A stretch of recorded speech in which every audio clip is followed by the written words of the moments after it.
everybody, so we're finally back talking some more Marvel content on the channel. We're talking about the first episode of Marvel's What If. As someone who's a really big comic book fan, I've always loved the What If comic books. I actually have a fair amount of them. They're very fun, interesting, possible scenarios that we don't get to see all that often, so that's what's exciting about actually translating that to the MCU, because there's just so many endless possibilities, especially with this being MCU canon with the multiverse. What a scenario to kick off the What If series with when it comes to Peggy Carter, Captain Carter, if she took the super soldier serum instead of Steve Rogers. I also have to mention that I love the narration in the episode. Jeffrey Wright playing the Watcher is just a great casting choice in my opinion. He brings some gravitas to the material. It reminds me a bit of Rod Serling in the Twilight Zone, so stuff like that's really my jam. This was a very strong start to the series. I do love the parallels here, comparing and contrasting with the first Avenger. I'm probably gonna go back and rewatch the first Avenger just to see all the differences and the similarities. I'm also just really glad that Peggy Carter gets to shine here in this episode. We haven't gotten a lot of Haley Atwell in the MCU in a very long time. She was fantastic returning as this full-fledged hero now in her own right, taking out bad guys in these very spectacular action set pieces. The design of her suit I thought was fantastic, and same with the Hydra Stomper as well. Howard Stark, I mean, he pulls off some pretty crazy stuff. It looks very Ironmonger-esque, that suit that they give to Steve Rogers.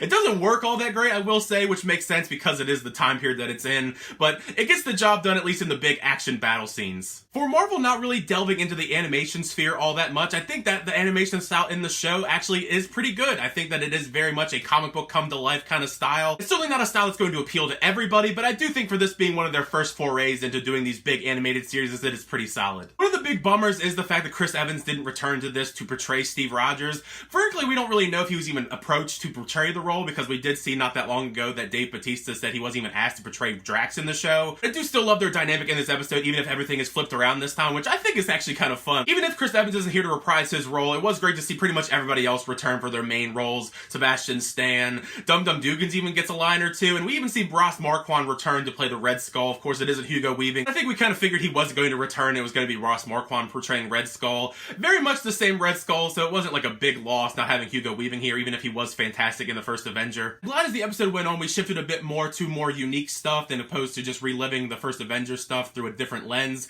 as we do see Red Skull summon a giant tentacle-like monster out of this hole. And it actually ends up killing him, which is one of the big surprises to me as far as seeing Red Skull get crushed. I don't know if it was confirmed or not, but for me, it looked like that monster was actually Shuma Gorath. I never really know. There are rumblings that Shuma Gorath is going to appear in the Multiverse of Madness along with Captain Carter, so you never really know. That's just what it seemed like to me. It looked like Shuma Gorath to me. Shuma Gorath's actually a pretty cool character. I recommend looking him up. He's pretty cool. Cool part's awesome and sad at the same time, seeing Peggy take on this giant monster. She goes inside with the monster to save everybody, but now it's reversed because Peggy owes Steve a dance. I mean, it was framed so perfectly. And then you also have at the very end, Peggy shows up in modern times. We see Nick Fury and Hawkeye there. So it seems like, at least in this multiverse, it's kind of like the same kind of Captain America kind of thing. I do know we're going to get to see some more Captain Carter in the future. I know they've confirmed she's going to be in other episodes eventually. So we're probably going to get some more of her. I'm excited to see her maybe more in the animated series, maybe even live action. I think that Haley Atwell will do a great job with this character in live action as well. Very fun origin story for the What If series. Pretty great pilot episode.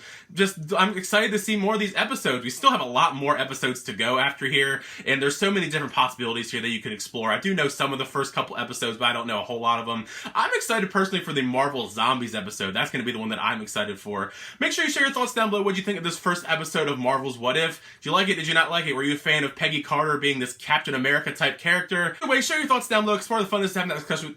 Either way, make sure you share your thoughts down below, because part of the fun is always having that discussion with you guys down below. Thank you guys for sharing my reviews, but I really appreciate it. Make sure you like it, the subscribe button. We'll keep your reviews, reactions, unboxings, and more on the channel. But next time, I'll see you guys later.